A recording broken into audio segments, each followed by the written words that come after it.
What is going on, everybody? Welcome back to the channel. After Sound here, bringing you Splinter Lens content every single day. We also stream right here on this channel every Tuesday, Thursday, and Sunday morning, so come by and say hello.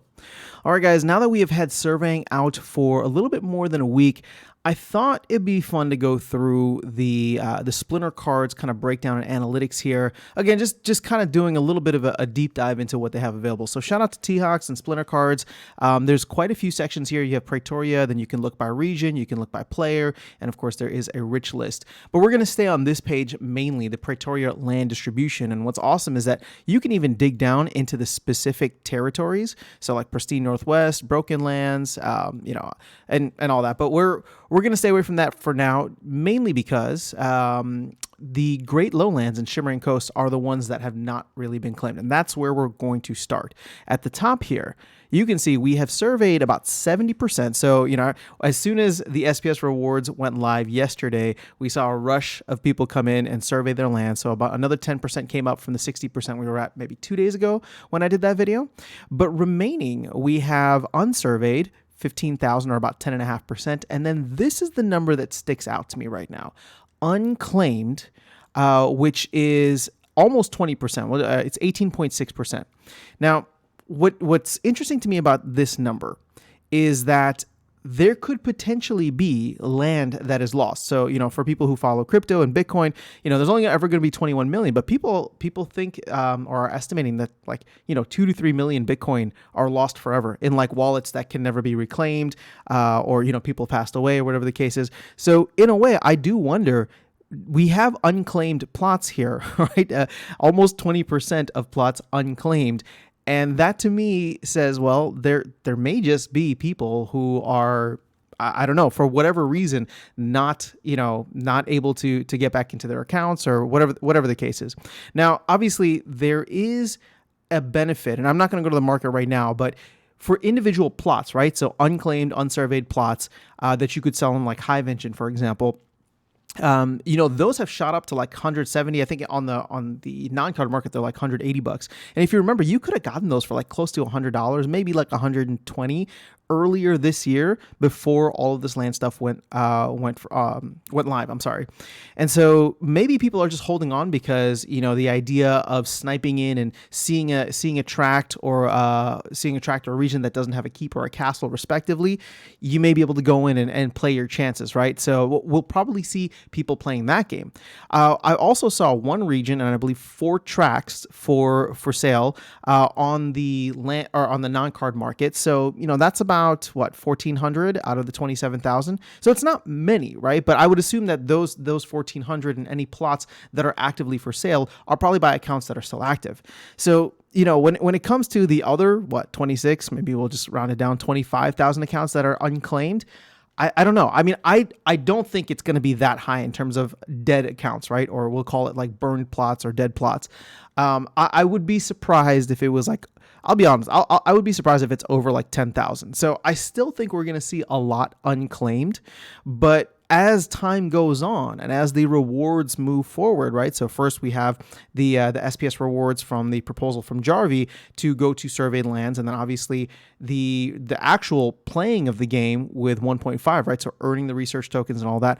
If we don't see people who are active, or if we don't see lands claimed by then, I would start to get really not nervous isn't the right word, but I would start to look very closely at that and wonder if maybe we have come very, very close to where our land is, to where the maximum amount of land will be. Now, of course, you could have people that came in during the hype cycle 18 months ago, 2 years ago, and they bought the account, but they never lost access to it. They just lost interest in crypto, right? Because everything kind of crashed in 2022. So maybe they still have that. They come back in, and sometime in 2024, all of a sudden we see a bunch of people claiming, or 2025 people claiming, if there is a massive run up, especially following the Bitcoin halving. But I'm just surprised at how high it is right now, considering that rewards have gone live. Now, again, we're looking at SPS rewards. I think I calculated it at somewhere around 18 to 20% APR. Again, don't quote me on it, because I'm just estimating between where we were and where we should have been with 60% surveyed. So, and SPS is down from 3 cents too. So either way, it's not like you're missing out on a massive amount, but that massive amount of land collectively, right, 27,000 is allowing us to all earn a little bit more. And if you have a region or a tract, right, and there is a region actively for sale and 4 tracts for sale, that's quite a few SPS airdrops that you're missing out on. So I'm trying to better understand what that whole thing is, but we'll keep an eye on it and see, maybe where we're at in a month or once we get more information on land itself, or land phase 1.5 itself. Okay, so coming down here, we'll just take a quick look at the rarities. I think that this is really awesome to see. Legendary plots are at 1.17%. Again, the average should be 1%, but I think many people are taking advantage of the minimum guarantees. And if you remember the group survey that we did just a week ago, that one had 2 legendary plots in it, right? You're only guaranteed 1, but we essentially traded one common plot, right? Which is a 75% chance. So we got 74 common plots and then 2 legendary plots. So at least we were a part of bringing that average up. So that's pretty cool to see. And then you can see it, you can see it across the board here, right? So I think rare should be 20%. That's up. Epic should be 4%. That's up. So everything's coming out of common plots, which, I guess people are getting the bang for their buck essentially when it comes to it. Now, when we look at, natural versus magical and occupied, I don't know if there's a total here, but let's see. Oh, castles and keeps. No, this is about right. So, we're seeing that occupied at about 3%. Yeah, it seems about right. 2.71. Actually, we're seeing a little bit more on the occupied side. So I'm not surprised to see us higher than the minimum guarantees.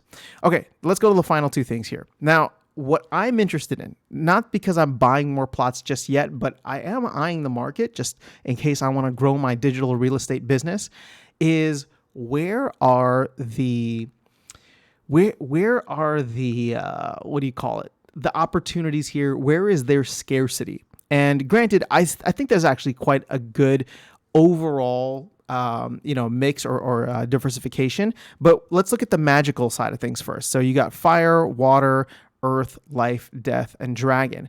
And just looking across the rarities, I think it's very easy to see that dragon land overall is the rarest, right? So across each of the common, rare, epic, or legendary. Now, we don't quite know what magic resources do. There's a lot of people who are speculating that it could be magical resources that are required for spells, right?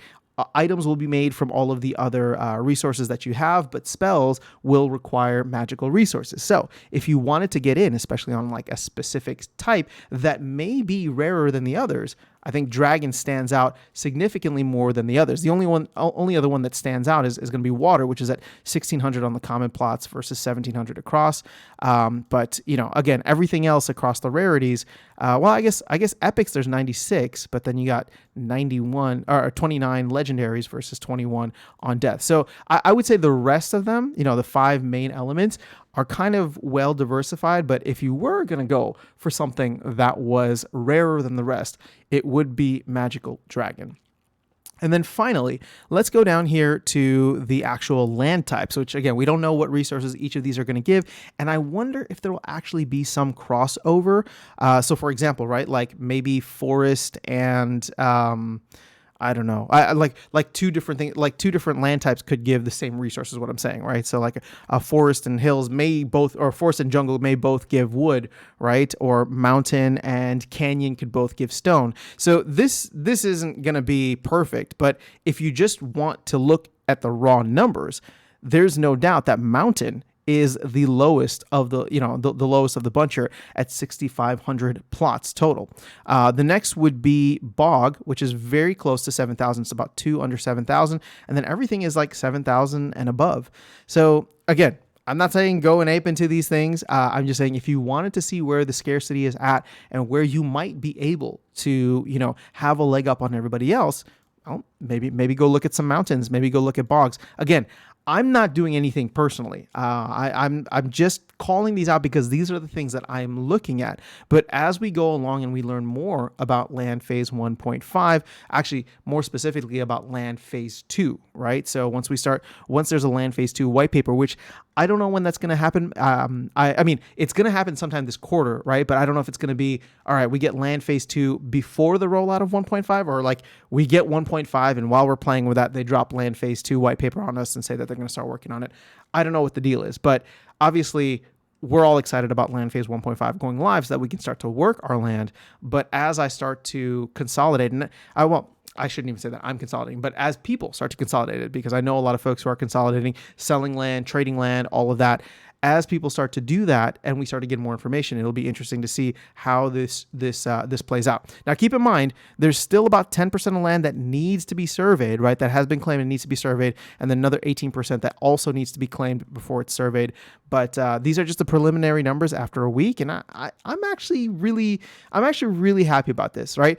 It was a long, brutal bear market, and it still is a bear market in many cases. But the fact that like landowners have stayed 70 to 80% engaged, right? And now that land is live, we're all here. We're all claiming within the first week. Not claiming. We're all surveying within the first week is pretty good news in my book. So that is all I have for you guys in this video. Make sure you go check out and support Splinter Cards. You can dig into a lot more data here. Like I'm probably going to spend a lot of time in Land of Prosperity because that is where I am. So for example, you can see the breakdown by magical resource as well as by overall land type as well. So that is all I have. Have an amazing rest of your day. I'll catch you all in the next video and see you around the game. Take care.